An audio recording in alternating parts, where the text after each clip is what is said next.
Hello बच्चों, कैसे हैं आप सब। आज हम एक ऐसे अनोखे वानर की कहानी सुनेंगे जिसे हम हुलोक गिबन या सफेद भौं वाला गिबन के नाम से भी जानते हैं।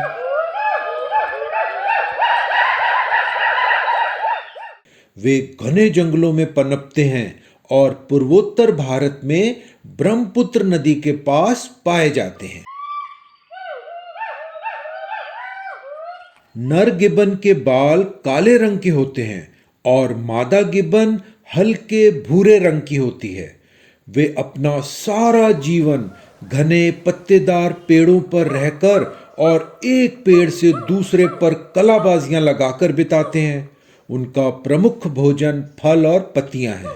वे कभी भी जमीन पर उतरना पसंद नहीं करते और अपना सारा जीवन पेड़ों पर रहकर ही व्यतीत कर देते हैं। बच्चों, कहानी कुछ इस प्रकार है जिसका शीर्षक है जंगलों के कलाबाज। एक बार की बात है जब मैं भारत के पूर्वोत्तर राज्य असम के घने जंगलों में गया तो मैंने दूर से आती कुछ विचित्र सी आवाजें सुनी। थोड़ा पास आने पर सरसराहट के साथ कुछ काले साए घने पेड़ों के बीच चलते प्रतीत हुए।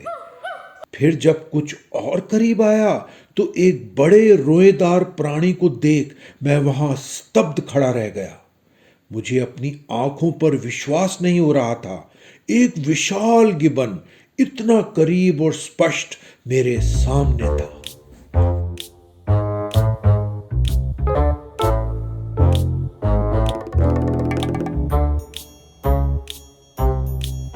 कुछ ही दूरी पर भूरे रंग की मादा गिबन नजर आई। और ये क्या, एक नन्हा सा शरारती गिबन अपनी मां के करीब उछल कूद कर रहा था।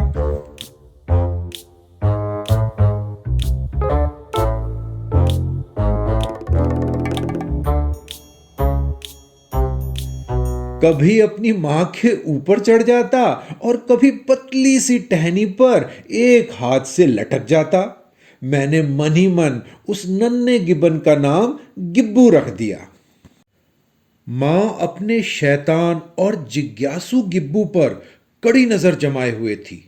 बीच बीच में कुछ समझाती भी थी, मगर गिब्बू तो अपनी ही दुनिया में मस्त इधर उधर लपकता और पतली टहनियों पर लटकता खेलता रहा।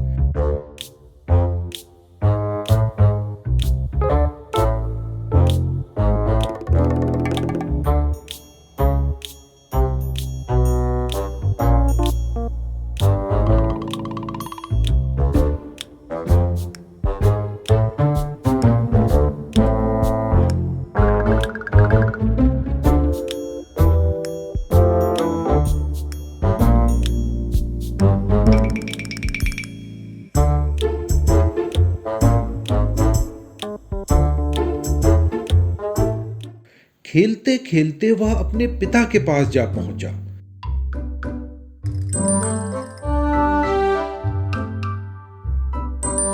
जब गिब्बू ने गंभीर और सख्त दिखने वाले पिता के साथ शरारत करने की कोशिश की तो गिब्बू को पिता की अच्छी फटकार और पिटाई मिली।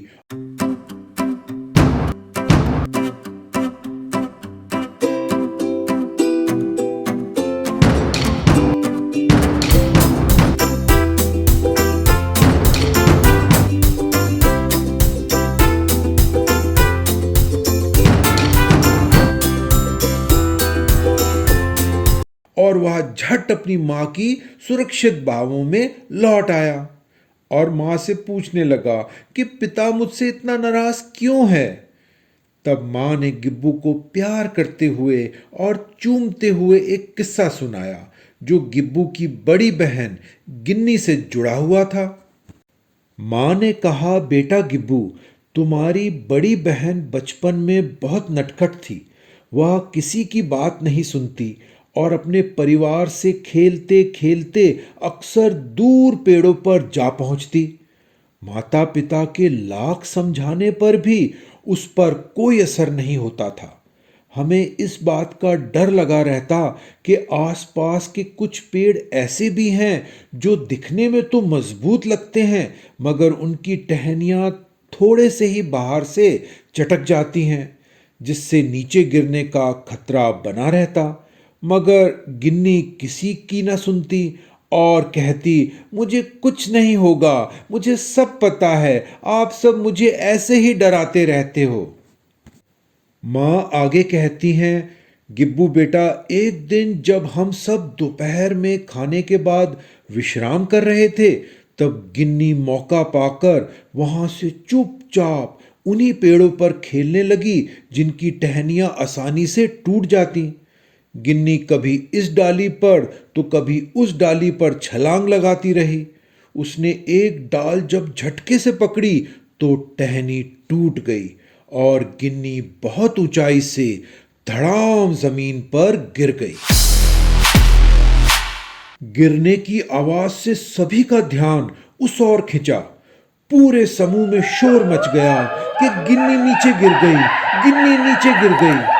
तुम्हारे पिता तो बुरी तरह घबरा गए और जोर जोर से चिल्लाने लगे। हमें कुछ समझ नहीं आ रहा था कि अब हम क्या करें। कुछ देर बाद यह चमत्कार ही था कि गिन्नी को कुछ होश आने लगा। वह धीरे धीरे उठी और पेड़ पर चढ़ने लगी। सभी ने राहत की सांस ली। उस दिन के बाद गिन्नी को समझ आ गई कि उसके माता पिता उसे क्यों समझाते और डांटते थे कि उन पेड़ों पर सावधान रहने की जरूरत है। गिब्बू यह सब बहुत ध्यान से सुन रहा था। शायद वह यह समझ रहा था कि माँ उसे क्या समझाना चाहती है और पिता उसे इतनी शरारत करने पर क्यों डांटते हैं। गिब्बू अपनी माँ से लिपट गया और माँ बेटे फिर घने जंगलों में लुप्त हो गए।